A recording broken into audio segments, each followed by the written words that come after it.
Hi guys! Welcome and welcome back sa ating channel. For today's video ay ating sisilipin ang isang bagong application na naman po na aking nakita sa Google Play Store and mainit-init pa guys. Kasi kanina guys, nag-scroll ako, magtitingin sana ako ng aking i-share sa inyo ay nakita ko tong isang lending application and ayon sa kanilang application guys, nagpapautang up to 50,000 pesos.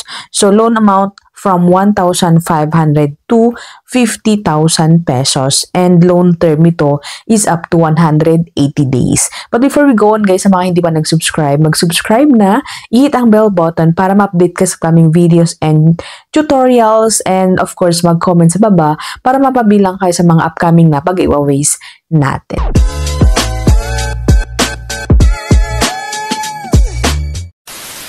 Alright, welcome and welcome back nga sa ating channel. For today's video nga guys, ay na nga, isi-share ko kung legit ba talaga itong nagpapautang up to 50,000 pesos daw. Ayon sa lang application, yan, up to 50,000 pesos. So, andyan si screenshot guys. And simple and quick daw. Online application process and no hidden charges.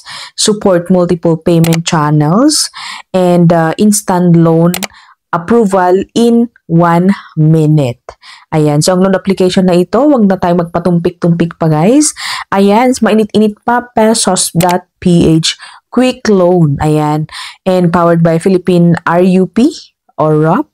Financing Corporation, Corporated, na meron silang 4.9 stars and 299 reviews.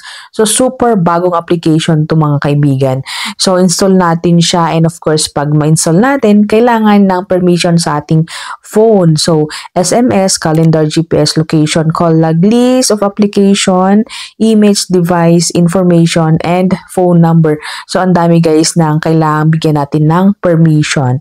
And next is yung phone number. Siyempre, yung active na phone numbers. Kung ano yung gamit natin, ay yun daw ang ating ilalagay. So, naglagay tayo ng phone number and mag-send sila ng OTP to verify kung active nga yung phone number. And then next is, yun na nga, papakita yung utangin daw, guys. So, super laki. Kanina, 50,000. Ngayon naman is 20,000 pesos daw. Maximum loan amount can be and 0.06% per day and 120 days ang payment term ito. So, meron siya dyan si screenshot guys, meron yung sinabi dito, obtaining my limit. So, click natin yun guys. But before that, pansin nyo sa baba guys na registered daw sila yan sa SEC and Fintech Philippines Association. So, tingnan natin guys kung okay ba sila. Kasi mostly, or hindi naman lahat, ay register sila sa SEC, ay goods na utangan guys. So, for the first na kailangan nila is yung basic information. So, sa ating educational background and email, marital status, number of children, and meron yung mga pa-question dito, pa-Q&A. How many internet loan did you have currently? Overdue of the last 6 months, ganyan, total overdue, and yung overdue days, number of loans, sa mga pa-Q&A guys. So, sa akin na lang, no loan, and then 0 na lang nilagay para safe siya.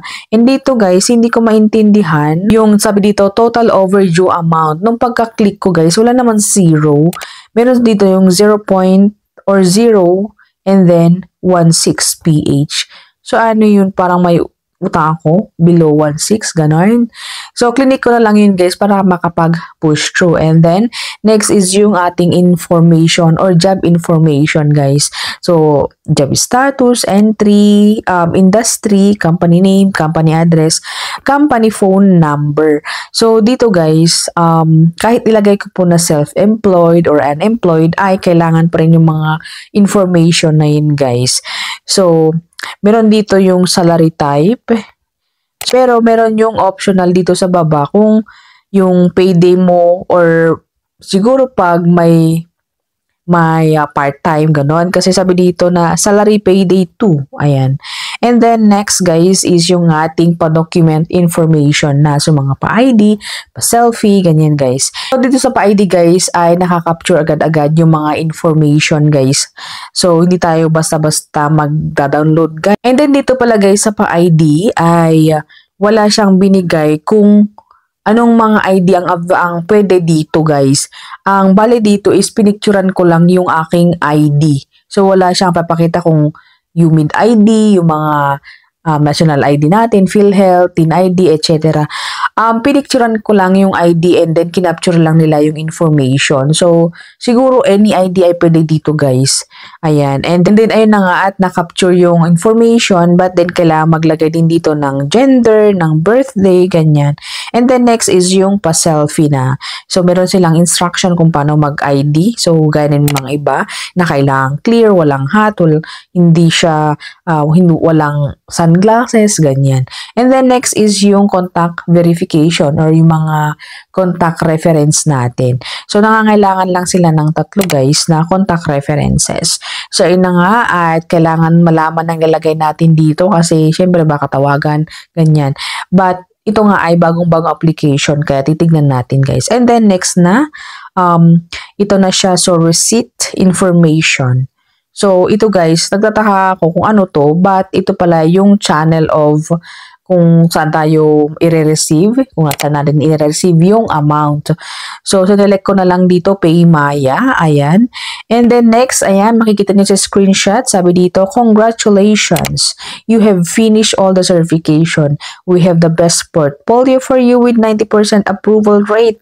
Apply now. Ayan. So, hindi naman nila papakita agad-agad yung kung magkanong utangin. Kailangang i-click muna natin yung apply now, mga kaibigan.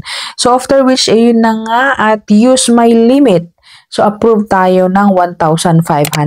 So, ito yung sinasabi ko minsan sa mga videos ko guys na wag po tayo basta-basta mag-download and wag tayong basta-basta mag-click. Kailangang basahin maigi guys. Kasi yan sa screenshot guys, use my limit 1,500 and then yung amount ka dito sa baba, one product already to offer you loans and then wala na yung mga kung magkano yung babawas and magkano yung babayaran, interest, etc.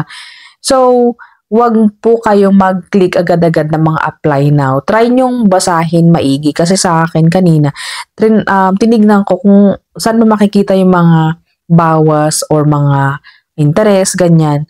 So, click natin yung Pesos Basic. So, sa application na ito, ayan, makikita niyo yung screenshot na mayroong maliit na icon kung saan andun yung 1.5 and then i-click po natin yun para makita natin yung mga mga bawas, ganyan, interest, and etc. So, ayun na nga guys. So, contract amount, 1,500. Loan term, 120 days. And receive amount is 930. So, mayroon silang babawas na 570. Ayan. And then, first repayment amount is 1,485. Sa 120 days, guys, huwag kayo maniwala kasi 7 days lang po ang application na ito. So, huwag muna kayo magpaniwala. Okay? And then, yung e-wallet. So, kayo guys, sa loan approved amount na ito ay utangin ba natin guys? Kasi ang laki guys ng kanilang binawas. So for me, I still hindi ko pa rin nire-recommend ang loan application na ito. Kasi nga, halos half na yung bawas and then 7 days po yung payment. Bagamat approve agad-agad, ayan. So approve tayo sa loan application na ito pero hindi siya good na utangan. So siguro meron pang improvement siguro pagdating ng araw kasi nga bagong application. But anyway, as for now, ay hindi ko po siya may re-recommend. Bagamat nice yung mga kamay guys kung gusto nyong subukan ang loan application na ito. So mga nakasubok dyan ay mag-comment na rin sa baba para sa ganun ay ma-aware din ng mga ibang mga gustong mag-download sa application na ito. So, alright, so that's it my video for today and I hope na nakatulong and sa mga naghanap ng legit talaga guys ay meron po akong mga videos, ayan, scroll lang yung mga videos ko and andyan po guys yung mga legit talaga na uutangan. So, thank you for watching again. See you on my next video. Bye!